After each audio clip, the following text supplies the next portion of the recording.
हमारी हथेली काटने की कोशिश करे, तो किस तरह का कष्ट होगा आपको? वही कष्ट पहुंचाया है चाइना ने हमें, लद्दाख पर अपनी लालची नजरें गड़ा के, और वहां हमारी सीमा का एक एक इंच बचाते हुए हमारे 20 जवान शहीद हो गए हैं।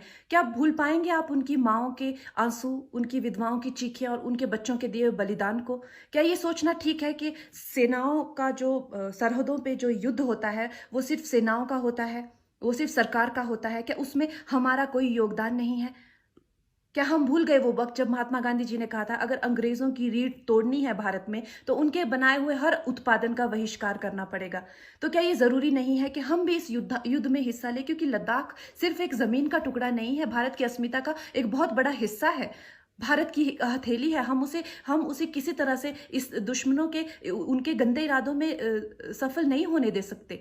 तो क्या हम लोगों को इसमें हिस्सा नहीं लेना चाहिए कि जो चाइनीज जितनी भी गुड्स हैं, जितने भी उनके प्रोडक्ट्स हैं, जिन जिन भी कंपनीज में उन्होंने इन्वेस्ट किया हुआ है, उनसे उनको रिटर्न्स आते हैं, रेवेन्यूज आते हैं, ऑर्गेनाइजेशंस हैं, उन सब का बहिष्कार करें, ताकि वो उस संपत्ति से जो यहाँ से इंडिया से इकट्ठी करके जाते हैं, उस संपत्ति से हथियार खरीद के हमारे सैनिकों के सीने छन्नी करते हैं। तो क्या हम उन इस युद्ध में हम चाइना का साथ दे सकते हैं? आप बताइए। ये क्या हमारा कर्तव्य नहीं है कि हम अपनी सेनाओं का और अपने सरकार का साथ दें? तो हमें प्रतिज्ञा लेते हैं कि हम आत्मनिर्भर बनेंगे और चाइनीज गुड्स को बिल्कुल बॉयकॉट करेंगे और इस युद्ध में हिस्सा लेके भारत को जिताएंगे।